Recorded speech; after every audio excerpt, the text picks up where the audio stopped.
They gave me the worst room on the family trip. They didn't know I owned the hotel. I decided to keep quiet and observe the annual family reunion. It was a tradition my mother insisted on maintaining, though for me, it always meant a weekend of constant comparisons and cutting remarks. This year would be no different, except that the luxurious hotel where we would stay was now my property, thanks to the inheritance my grandfather had secretly left me 6 months earlier. When I arrived at the lobby of Hotel Miramar, my heart was beating fast. I watched as my sister Lucia, the family favorite, was welcomed with hugs and smiles by everyone. No one noticed my presence until my mother saw me and frowned. "I thought you wouldn't come, Carmen," she said, not bothering to hide her disappointment. "I wouldn't miss our family reunion for anything in the world," I replied, with a smile that didn't reach my eyes. My brother-in-law, Roberto, Lucia's husband, looked me up and down, evaluating my outfit, as always. "Seems like the graphic design business isn't so lucrative after all," he commented with a mocking smile. If only they knew. My small company was now a respected agency with international clients, but I never bothered to correct their assumptions. What hurt me most was the secret I kept. This 5-star hotel, with its impeccable gardens and ocean view, now belonged to me. Grandfather had always seen something in me that the rest of the family ignored. "We distributed the rooms," my mother announced, as manager Miguel handed out the keys. My sister and her husband received the presidential suite with ocean view, my parents an executive suite, my cousins deluxe rooms, and me. "Carmen, you'll stay in room 108 on the first floor, the room next to the laundry, the smallest and noisiest room in the hotel." Everyone exchanged glances, some with shame, others with poorly disguised amusement. Manager Miguel seemed uncomfortable. "Ma'am, we could look for another option for the young lady," he began, but my mother interrupted him. "It's not necessary. Carmen is simple. She doesn't need luxuries." I saw how Miguel looked at me with concern. He knew who I really was, but we had agreed to keep my position as owner secret during this family reunion. "It's fine, Miguel," I said calmly. "Room 108 will be perfect." I took the key and headed to the elevator, feeling my family's eyes on my back. On the way, I heard my cousin Daniela whisper, "As always, Carmen settles for the leftovers." The room was exactly as I remembered, small, with a window overlooking the service area and the constant noise of the laundry machines. I sat on the single bed and took a deep breath. I wasn't here to confront my family or to humiliate them by revealing I was the owner. I was here to understand why they treated me this way, why after 30 years they still saw me as the least valuable. That night, during the welcome dinner at the hotel restaurant, my family occupied the best table. My chair was partially hidden behind a column. While everyone ordered the most expensive dishes on the menu, I ordered a simple salad. "Can't you afford something better, Carmen?" my father asked, with a mixture of mockery and pity. "The salad is fine, thank you," I replied, maintaining my dignity. The conversation revolved, as always, around Lucia's achievements, her recent promotion at the bank, her new house in the exclusive neighborhood. Our Lucia always knew what she wanted, my mother said proudly, not like Carmen, who wasted her life with this drawing business. The head chef approached our table to personally greet the guests. Upon seeing me, he made a small bow that didn't go unnoticed. "Was the salad to your liking, Miss Carmen?" he asked respectfully. "Delicious, Antonio, thank you," I replied. My family looked at me strangely. "You know the chef?" Lucia asked, surprised. "We've crossed paths before," I replied, vaguely. The truth was that I had personally hired Antonio 3 months earlier after grandfather left me the hotel. The night progressed, and with each glass of wine, the comments directed at me became more cutting. The secret I kept was weighing on me more and more. Should I reveal the truth? What would they do if they knew that every insult, every humiliation occurred under my own roof? Miguel approached discreetly. Miss Carmen, there's an urgent matter that requires your attention, he said quietly. What could be so urgent for Carmen? Roberto mocked. Did they run out of colored pencils? I stood up calmly, ignoring the comment. Excuse me, I'll be back in a moment. In the private office, Miguel looked concerned. Miss, I can't continue watching how they treat you. You're the owner of this place. I know, Miguel, but I need to understand something before revealing the truth. There's a family wound that's been open for a long time. I looked out the window at the dark sea. I think I'm close to discovering why my family hates me so much. I returned to the table where my family continued enjoying exclusive desserts. My cousin Javier was in the middle of a story about his recent purchase of a sports car when my Aunt Alema, always the most observant, asked me, "What did that employee want with you, Carmen? Do you know him from somewhere?" I felt all eyes fix on me. Just a confusion with the reservation, I replied casually, taking a sip of water. Typical of Carmen, Lucia murmured to Roberto, loud enough for me to hear, always causing problems. That night, when everyone retired to their luxurious rooms, I stayed in the deserted lobby. Miguel approached with a cup of tea. Your grandfather would be proud of you, he said quietly. Don Ernesto always knew you would be the one to best care for his legacy. I smiled melancholically. My grandfather was the only one who saw something special in me. Sometimes I wonder if he wasn't mistaken. Miguel shook his head firmly. In the few months you've been running the hotel, you've implemented more improvements than any previous owner. The staff respects you. Don Ernesto wasn't mistaken. The next day, during the breakfast buffet, I noticed that several staff members greeted me with disguised respect. My family was too busy serving themselves the most exclusive delicacies to notice. Carmen, are you only eating that? My mother asked, looking at my plate of fruit and yogurt. That's why you're so thin. You look sick. I'm perfectly healthy, Mom. I simply prefer to start the day with something light. Roberto burst out laughing. Light? Actually, economical. I bet you calculate every penny you spend. The comment provoked laughter at the table. I took a deep breath and focused on my breakfast. It wasn't the moment for revelations. The morning passed with activities. A tour of the hotel, time at the pool, massages at the spa. Of course, my parents had organized everything so that Lucia and her husband received the best treatments. For me, there were only leftovers. I'm sorry, but it seems there's no more space for the premium massage, my mother informed me with false disappointment. You'll have to settle for the basic massage. Later, I discovered that she had deliberately canceled my reservation for the premium treatment, claiming it would be a waste on Carmen. During lunch, the conversation turned to a topic: Grandfather Ernesto's inheritance. I'll never understand why Dad sold the hotel before dying, my mother commented, looking around nostalgically. It was his greatest pride. He certainly received an irresistible offer. Too bad we never knew who bought it. Lucia sighed dramatically. If the hotel were still ours, we could stay for free. We could even give Carmen a decent room, she added, as if she were doing me a favor. I suppressed a smile. If only they knew the truth about the inheritance and the family secret I was about to discover.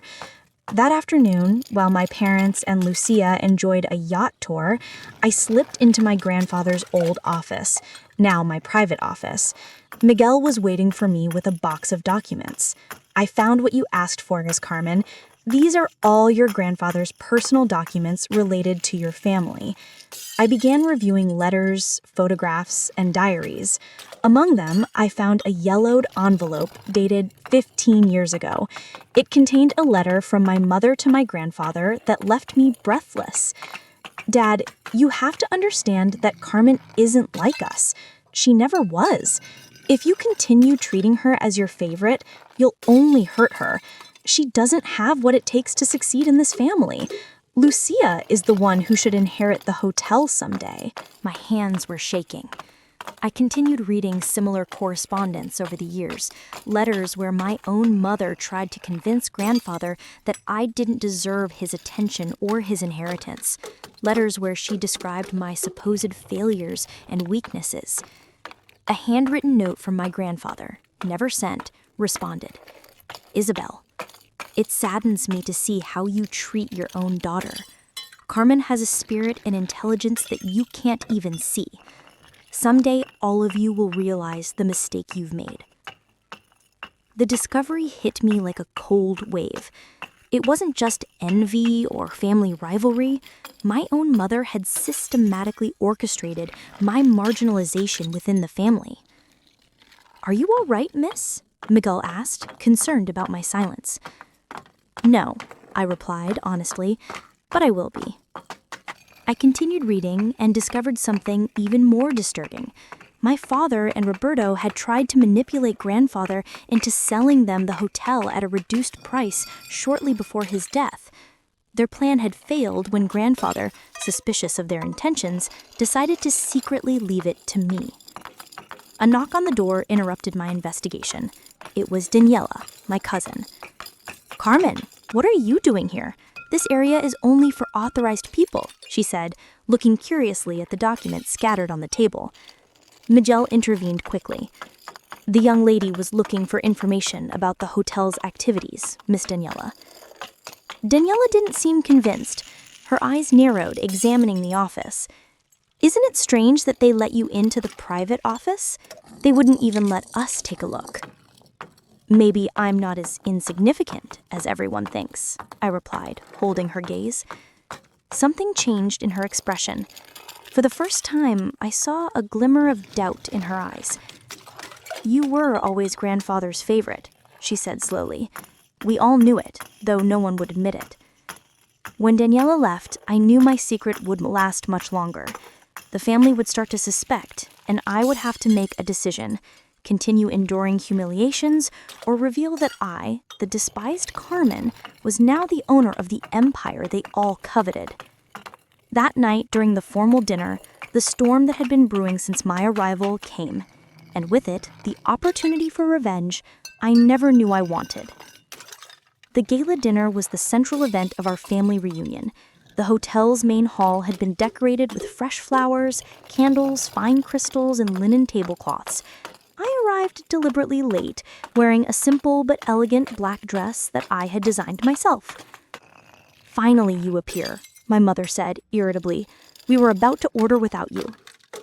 I took my place at the spot they had assigned me, again, the least favorable at the table. Roberto was already half drunk, bragging about his recent real estate investments. "I bought 3 properties on the coast last month," he boasted. "If I play my cards right, I could even buy a hotel like this someday." Lucia smiled proudly. "My husband has business vision, unlike other family members who are content drawing logos." My father raised his glass. "To Roberto and Lucia, the true pride of this family." Everyone toasted, while I kept my glass on the table. No one seemed to notice. During the first course, Daniela was watching me intensely. Finally, she spoke. "Carmen, I saw you today in the hotel's private office. You seemed very comfortable there." A sudden silence fell over the table. All eyes turned to me. "What were you doing in restricted areas?" my father asked, frowning. I took a sip of water. "I was investigating some things about the hotel." "Why would you do that?" my mother asked. "It's not like you're going to buy one." Roberto let out a thunderous laugh. "Carmen owning a hotel? That would be funny. She can't even afford a decent room." It was then that Miguel approached our table with a bottle of exclusive champagne. "Miss Carmen, the champagne you requested for your family?" My mother blinked in confusion. "We didn't order any." "It's complimentary." "From Mo?" I interrupted calmly. "From you?" Lucia almost choked. "How could you afford a bottle that probably costs more than your monthly rent?" Miguel served the champagne while I maintained my composure. The tension at the table was palpable. "There are many things about me you don't know," I said simply. My father looked at me suspiciously. "What are you talking about, Carmen? If you have something to say, say it." I contemplated my options. I could reveal my secret now, humiliate them as they had humiliated me for years. Revenge would be served on a silver platter. But as I observed their faces, something changed inside me. I didn't want to become like them. "I just wanted to make a kind gesture," I replied, "to celebrate that we're together as a family despite everything." The surprise on their faces was evident. They didn't expect generosity from me after how they had treated me. The dinner continued, but something had subtly changed. Daniela looked at me with intrigue, as if she were reconsidering who I really was. During dessert, Lucia began talking about grandfather's inheritance. I never understood why grandfather sold the hotel in secret. It was the family patrimony. "Maybe because he knew some would try to take advantage," I replied, looking directly at my father and Roberto. "What are you insinuating?" Roberto jumped, suddenly defensive. "Nothing," I said calmly. "Just that grandfather was more astute than everyone thought." My father looked at me with a mixture of suspicion and nervousness. "Carmen, if you know something about the hotel sale, you should share it with the family." "Now I'm part of the family?" I asked. How curious. A few hours ago, I was the poor relative who didn't even deserve a decent room. An uncomfortable silence fell over the table. My mother tried to change the subject, but I continued. "You know, grandfather told me many things. I spent hours with him while you were busy with your important lives. He told me about his plans for the hotel, about what he wanted for his legacy." "And what did he say?" Lucia asked, unable to hide her curiosity.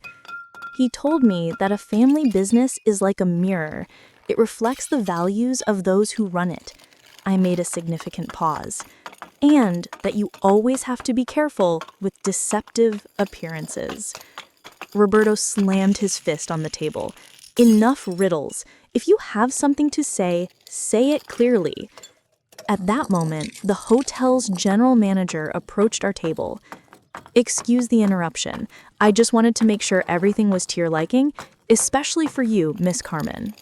My family observed uncomfortably the preferential treatment I was receiving. "Everything is perfect, Javier. Thank you," I replied with a smile. "Why the hell do they treat you like you're someone important?" my father demanded to know. I took a deep breath. I hadn't planned to reveal my secret that night, but the situation was escalating. I had to make a decision. "Because they know my work," I replied. "They simply respect what I do." "Drawing logos?" Roberto mocked. "I design corporate identity for international companies." I corrected. "My agency has clients on 3 continents and 30 employees. Last year, our revenue exceeded $3 million. The surprise on their faces was immediate. My mother almost dropped her glass. "You're lying," Lucia accused. "If you were so successful, you would have bragged about it." "Unlike some, I don't need constant validation from others. And there's a difference between humility and allowing myself to be treated like trash." "If you are so successful, why did you accept staying in that horrible room?" my mother asked, genuinely confused. "Because I wanted to see how far you would take it," I replied honestly. "I wanted to understand if there was any limit to the contempt you feel for me." My words fell like slabs on the table. For the first time, I saw shame on some of their faces. Not on all, but it was a start. "Carmen," my father began, but I interrupted him. "I am not finished," I said firmly. "For years, I endured your comments, your pitying looks, your constant contempt, all because I didn't follow the path you considered appropriate, because I chose to create instead of destroy, to build instead of manipulate." My hands were shaking, but my voice remained steady. It was as if decades of silence had finally found their voice. Grandfather told me that a person's value isn't in what they possess or the appearances they maintain, but in how they treat others. He saw something in me that you could never see because you were too busy comparing me to your idea of success. The silence that followed was deafening. I could see emotions crossing their faces: disbelief, shame, confusion, and in some cases, the beginning of an uncomfortable realization. "If this is true," my father finally said, "why did you never say anything?" "Would you have listened?" I asked. "Or would you have found another way to minimize my achievements?" He had no answer for that. We all knew the truth. The dinner ended in uncomfortable silence. As the others retired, Daniela stayed behind and sat beside me. "I always knew you were different," she said quietly. "Grandfather used to tell me to watch you, to learn from you. I never understood why until now." Our eyes met in a moment of mutual understanding. "Carmen, there's something more, isn't there? Something about this hotel and grandfather that you haven't said." I nodded slowly.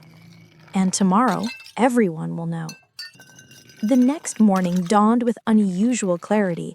From my modest room next to the laundry, I could hear the hum of the machines mixing with the bird songs.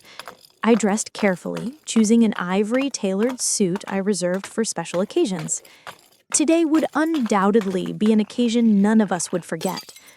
During breakfast, the dynamics had subtly changed. My family watched me with a mixture of confusion and curiosity. The mockery had ceased, replaced by uncomfortable silence and furtive glances. My revelation the night before had shaken the foundations of the family hierarchy, but they still didn't know the whole truth. My mother was the first to try and approach. "Carmen, dear, we didn't know your business was doing so well," she said with a tense smile. "You should have told us."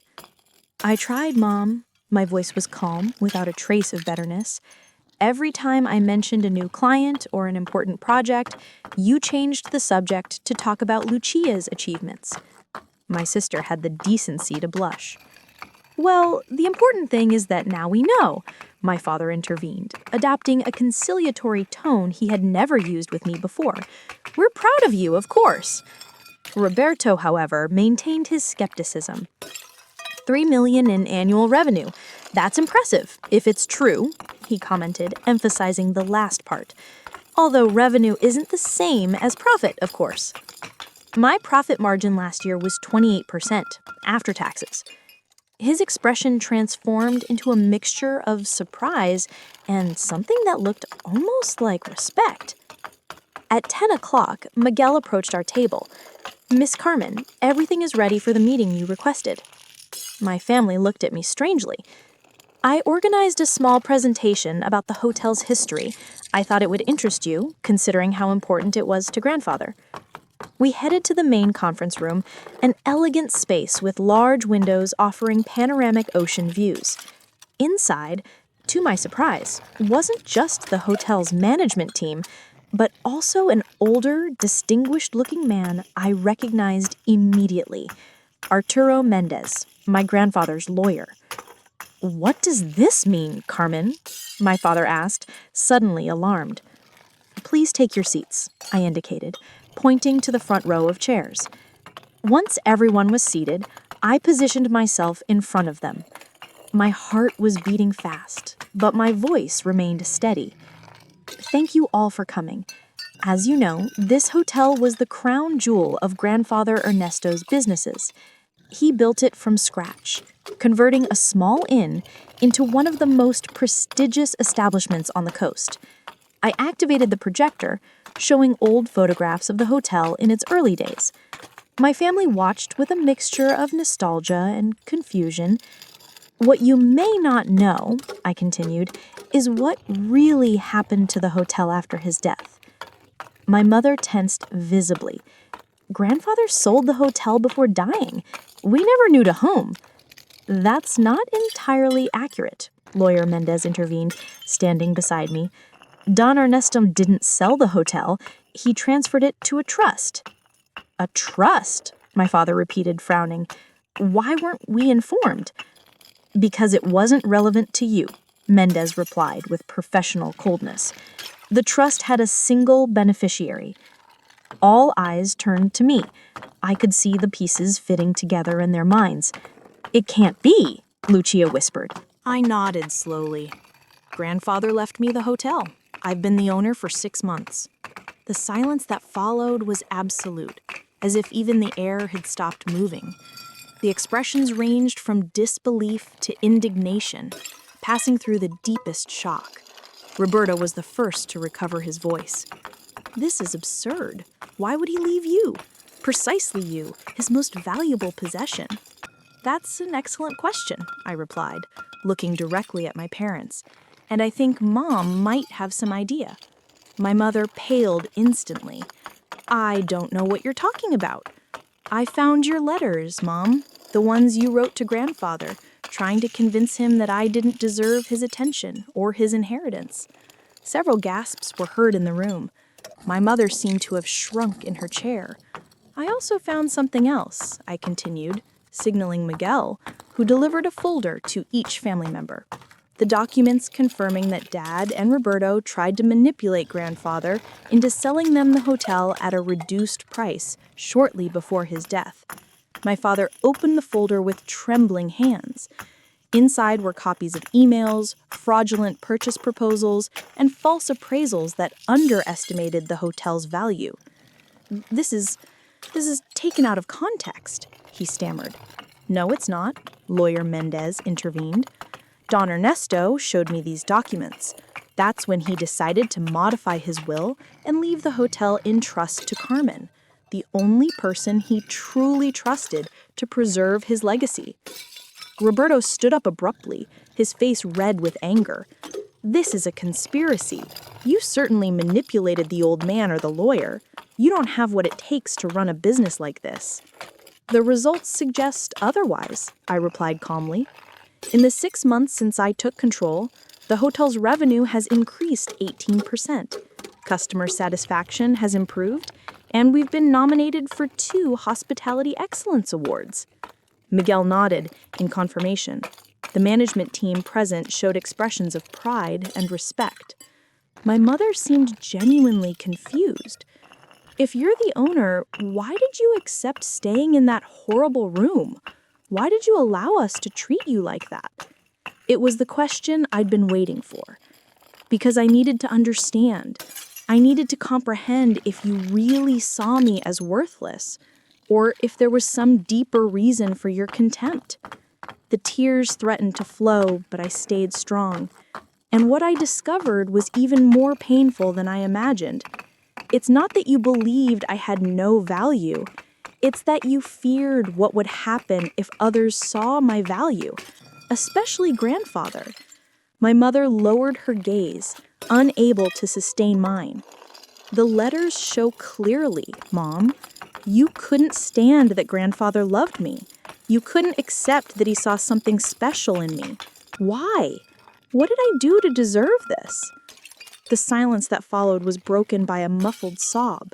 It was my mother who seemed to have collapsed under the weight of decades of secrets. You were just like him, she finally murmured. You had the same look, the same way of seeing the world. When you were little, he used to say you were his living image, that you had his entrepreneurial spirit. He paused, breathing shakily. And I was always a disappointment to him. I was never smart enough, ambitious enough. When you appeared with your creativity and determination, I saw how his eyes lit up when talking to you in a way they never did with me. The revelation fell like a bomb in the room. Decades of resentment, of maternal jealousy, of a competition I never knew we were having. So you decided to make sure I never shone, I concluded, feeling a mixture of understanding and pain. My mother lowered her gaze, unable to sustain mine. And you, I addressed my father, you saw a business opportunity. If I stayed marginalized from the family, I wouldn't be a threat to your plans with the hotel. My father seemed to have aged 10 years in the last few minutes. Lucia, meanwhile, remained silent, apparently processing everything she had just discovered about our family dynamics. It was then that I made the most important decision of all. Despite everything, I said finally, breaking the dense silence that had fallen over the room, I'm still part of this family. My words seemed to float in the air, unexpected and disconcerting for everyone present. We're not here for a settling of accounts, I continued. I could have humiliated you from the beginning, expelled you from the hotel, or treated you as you treated me. But that would only perpetuate the cycle of resentment that has poisoned this family for too long. My mother looked at me with red eyes, a mixture of shame and amazement on her face. When grandfather left me this hotel, I didn't completely understand why he did it. Now I know it wasn't just about the business. It was about giving us a chance to heal. I walked to the large window that dominated the room, contemplating the sea that stretched before us. The same sea my grandfather contemplated every morning from his office. Grandfather left something else in the trust, I announced, turning to them. A letter that should be delivered to the family 6 months after I took possession of the hotel. That is, today. Lawyer Mendez nodded and took an envelope from his briefcase. He handed it to me solemnly. This is Don Ernesto's last wish, beyond the legal aspects, Mendez explained. He specifically requested that it be read in the presence of the entire family. My hands trembled slightly as I opened the envelope. I extracted the pages written in my grandfather's unmistakable handwriting and began reading aloud.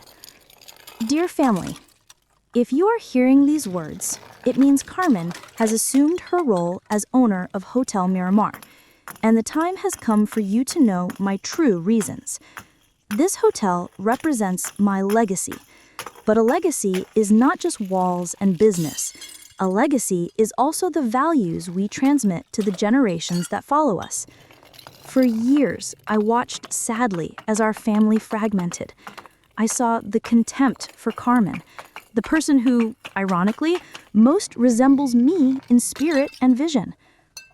Isabel, my dear daughter, always tried to prove her worth to me by competing with her own daughter. It wasn't necessary.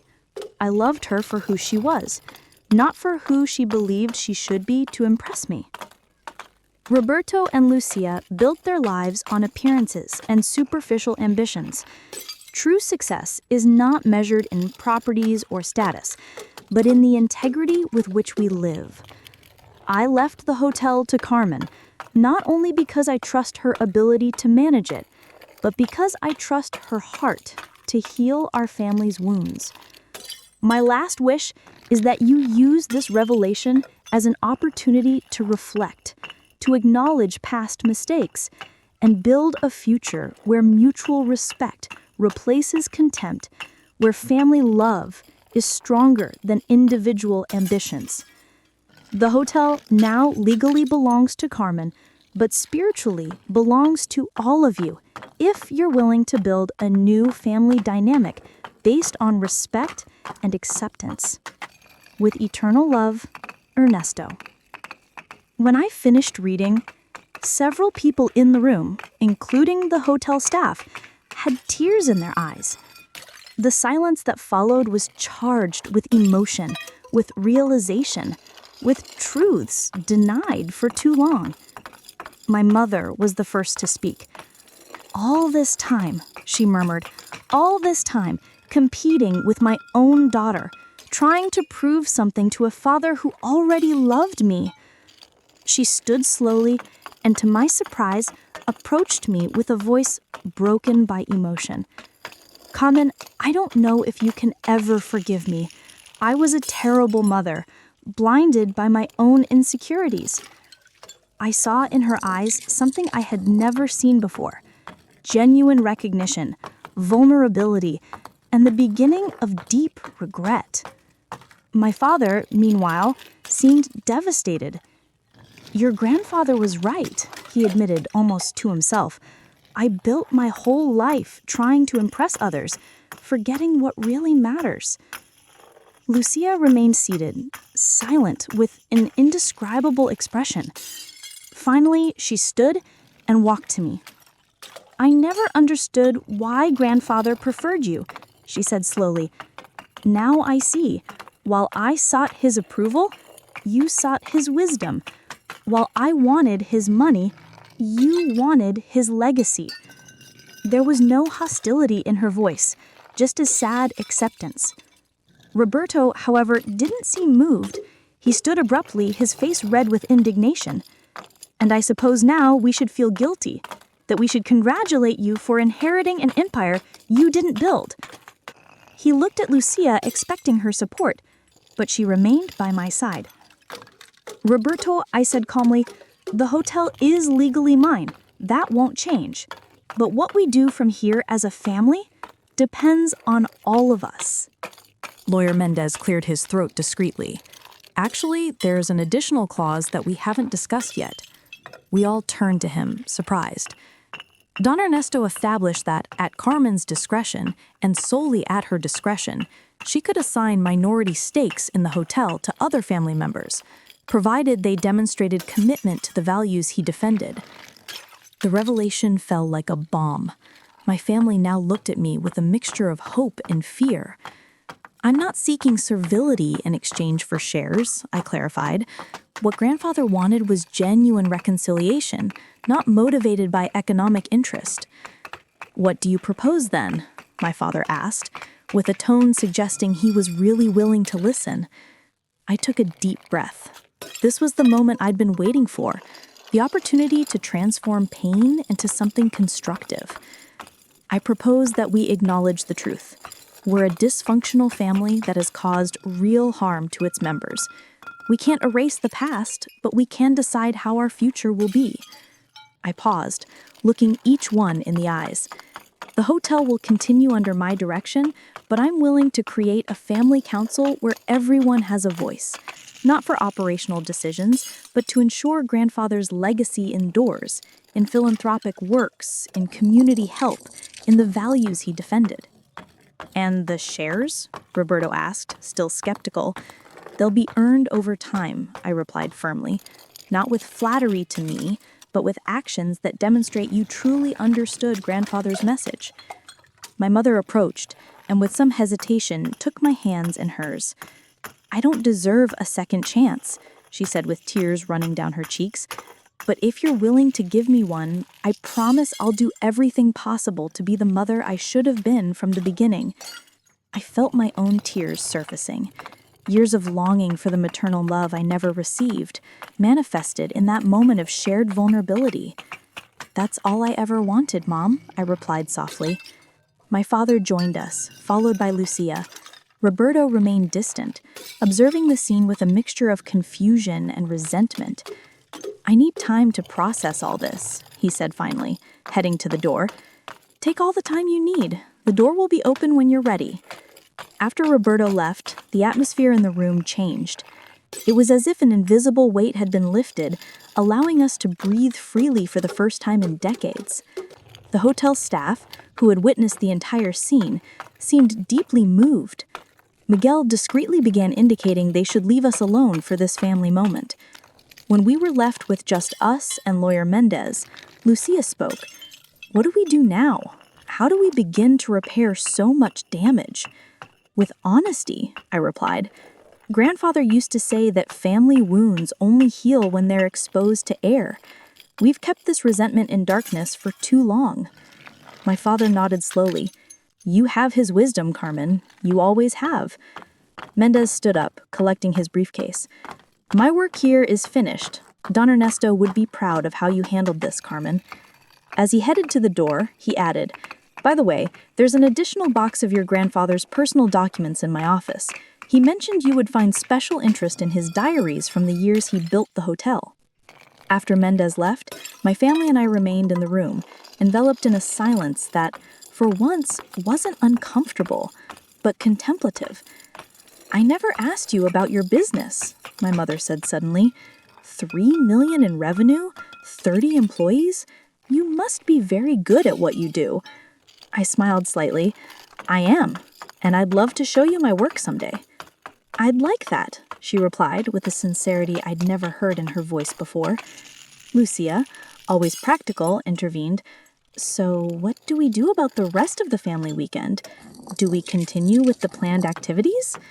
I reflected for a moment. I think so, but with some changes. To start, I'm going to move to the suite that corresponds to me as owner. And what do we do about Roberto? My father asked. We'll give him space. Some need more time than others to accept the truth.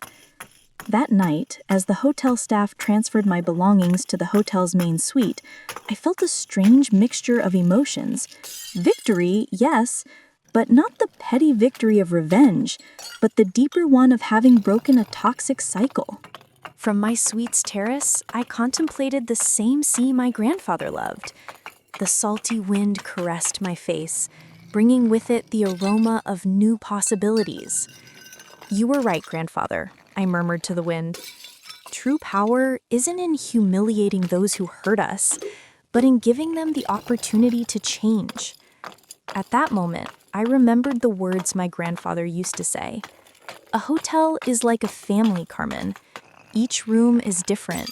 Each guest brings their own story. The secret is making everyone feel valued, not despite their differences, but because of them. For the first time in my life, I felt our family had the opportunity to become the kind of hotel my grandfather envisioned. A place where each person could find their space without losing the sense of belonging to the whole. The road would be long and probably difficult. Some wounds would take years to heal completely, if they ever healed at all. But we had taken the first step, perhaps the most important one.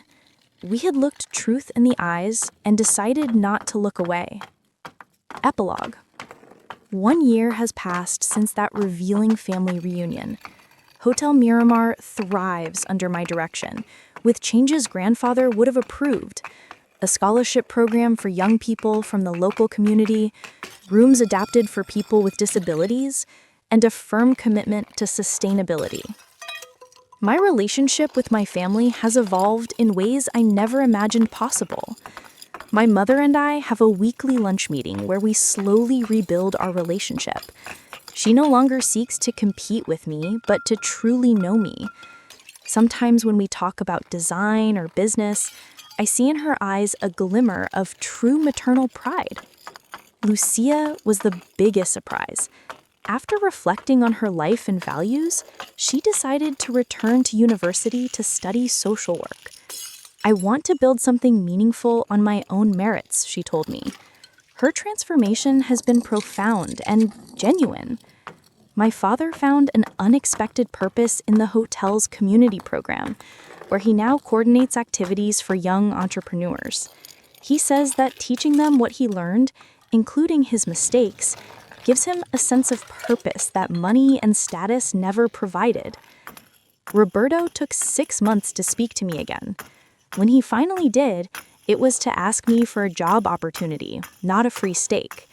He now runs the hotel's expansion department, where his ambition, properly channeled, is proving valuable.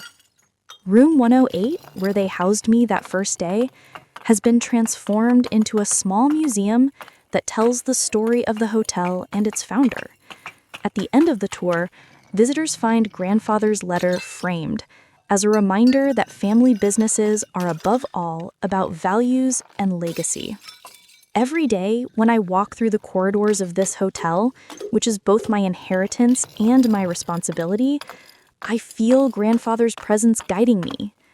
I didn't choose to reveal my secret out of revenge, but for the possibility of healing it offered. And although the path hasn't been easy, the family we're building now is stronger and more authentic than the one we pretended to be. As the sign at the entrance of the hotel says, we don't build walls but bridges. We don't offer rooms but homes. That's the true secret of Hotel Miramar, and the most valuable legacy my grandfather left me. There are stories that aren't just stories. They're mirrors of life. If this one moved you, help us continue telling others that also deserve to be heard. Become a member. Join us. Thank you very much and have an excellent day.